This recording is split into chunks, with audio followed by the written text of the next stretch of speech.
మహిళల కోసం central bank of India ఇప్పుడు మీకు అందిస్తోంది గృహ రుణం. అతి తక్కువ వడ్డీ రేట్లకే ప్రత్యేక సెంటు గృహలక్ష్మి. పూర్తి వివరాలకు వెంటనే సంప్రదించండి 18003030.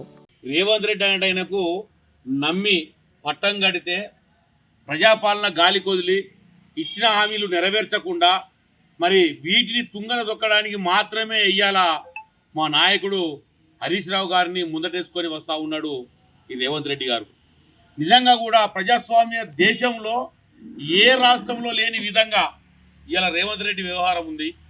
మరి ఇక్కడ ఓ పక్క గుండాలను తోలుతూ బీఆర్ఎస్ నాయకుల మీద దాడులు చేయిస్తూ మరి బీఆర్ఎస్ నాయకుల్ని కొడుతూ మరి మరో పక్క పోలీసులను తోలి మమ్మల్నే అరెస్ట్ చేయించి మా నాయకుడైనటువంటి మాజీ మంత్రి హరీష్ రావు గారిని అరెస్ట్ చేసి ఎక్కడో మారుమూల ప్రాంతానికి తరలించేటువంటి ప్రయత్నం చేసినటువంటి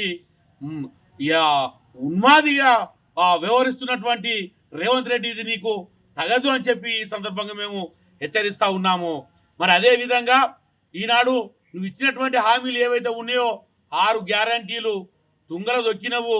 మరి వాటిని అడుగుతున్నటువంటి మా నాయకుడు హరీష్ రావు గారిని మరి కంటే పెట్టుకొని మరి ఎక్కడికక్కడ కట్టడి చేయాలని చూస్తూ ఉన్నావు.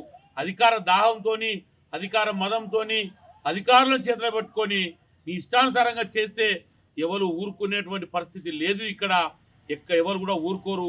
ప్రజలు మొత్తం గమనిస్తూ ఉన్నారు, నీ పాలనని గమనిస్తూ ఉన్నారు, నిన్ను గమనిస్తూ ఉన్నారు, నీ మంత్రుల్ని గమనిస్తూ ఉన్నారు. మీ వ్యవహార శైలి ఎట్లా ఉంది, మీ వ్యవహార తీరు ఎట్లా ఉంది, మీరు ఎట్లా ఉన్నారనే విషయాన్ని గమనిస్తూ ఉన్నారు. ఆదిలోనే నువ్వు ప్రజా ఆగ్రహానికి గురిగాక తప్పదు.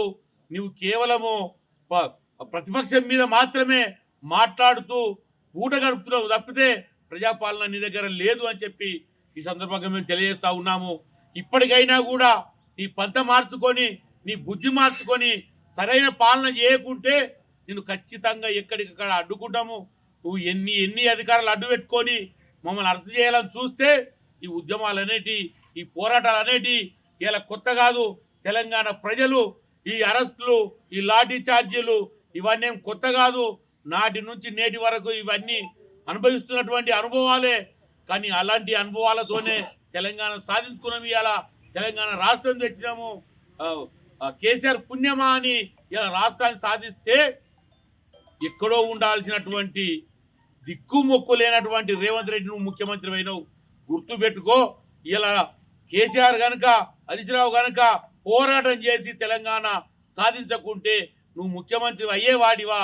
దీన్ని గమనించుకోవాలని చెప్పి ఈ సందర్భంగా తెలియజేస్తా ఉన్నాను. మరిన్ని వీడియోస్ కోసం ఛానల్ ని సబ్స్క్రైబ్ చేయండి. లేటెస్ట్ అప్డేట్స్ కోసం వాట్సాప్ ఛానల్ ని ఫాలో చేయండి. అండ్ లింక్ డిస్క్రిప్షన్ లో ఉంది.